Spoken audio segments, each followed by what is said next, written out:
हर हर महादेव मित्रों, welcome back to my new vlog जो कि सेकंड व्लॉग है गुरु पूर्णिमा का।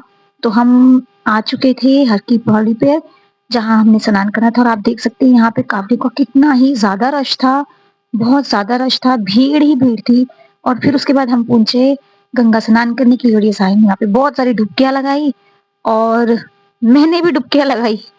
तो सबने बोला हर हर गंगे। उसके बाद हमने स्नान करने के बाद जो फूल होता है वो अर्पण करते हैं गंगा जी में, वो किया और उसके बाद हम आए वापिस की ओर।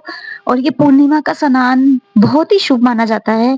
और हम लोग आए थे, हमने स्नान किया, अब हम जा रहे हैं वापिस। जी हाँ, अब हम चलेंगे वापिस की ओर। हल्के पैर से जाते हुए हर हर गंगे स्नान कैसा हुआ? हर हर गंगे बहुत बढ़िया हो गया। कैसा हुआ स्नान? हर हर गंगे। हर हर गंगे। पानी बहुत ठंडा था और पानी का बहाव भी बहुत ज़्यादा तेज था, जैसे आप देख सकते हो। ये देख रहे हो नीचे पानी का बहाव बहुत तेज है, बहुत। तो अब हम जा रहे हैं बस घर की ओर। सुबह महाराज जी के दर्शन किए, सब कुछ किया और महाराज जी का टिक्का किया। अब हम जा रहे हैं वापसी। पीछे रश बहुत ज़्यादा है और यहाँ से हम आए हैं, बीच में ही पुल है और हम अब जा रहे पार्किंग में जहाँ हमारी गाड़ी खड़ी हुई है। ये देखिए कितने कावड़ हैं, जो कावड़िया मतलब हैं वो कितना जल लेके जाते हैं यहाँ से। तो और एक ये भी आ रहे थे बम बम भोले हर हर महादेव का नाम लेते हुए। तो चलिए हम चलते हैं वापिस। और यहाँ पे पापा ने देखा कि चलो मछलियों को दाना भी डाल दिया जाए, तो मछलियों का खाना लिया पापा ने पहले, फिर उसके बाद साहिल ने मछलियों को खाना डाला। उठाओ डालो।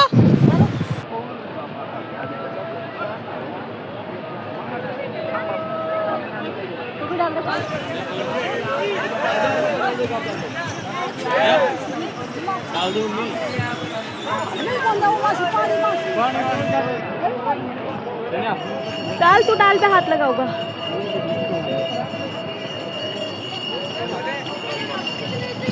अब हम चले वापसी की ओर।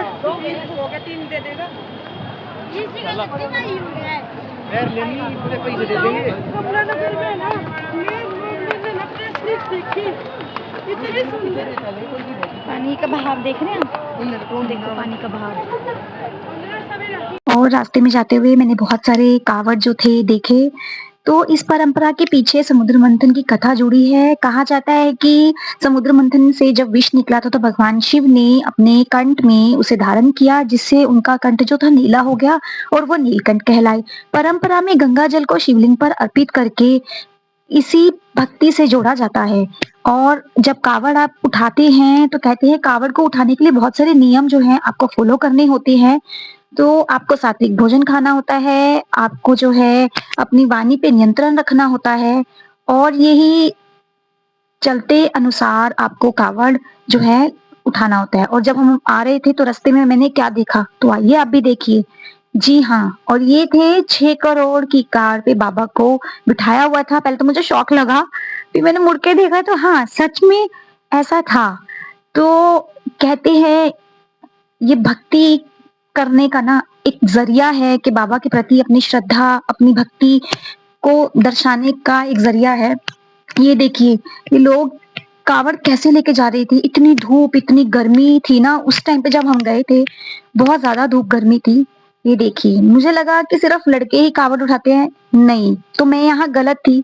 अभी देखिए, ये देखिए मतलब लड़की ने भी कावड़ उठाई। मैंने पहली बार किसी लड़की को कावड़ उठाते हुए देखा था। और यहाँ पे जगह जगह पे पुलिस वाले भी खड़े हुए थे। तो मेरी महादेव से यही प्रार्थना है कि आप सब पर अपनी कृपा बनाए रखें, आप इसी तरह हंसते रहें, मुस्कुराते रहें और मेरे चैनल पे मेरे ब्लॉग को देखते रहें। लाइक करें, शेयर करें, कमेंट करें। मिलते हैं नेक्स्ट ब्लॉग में। हर हर महादेव।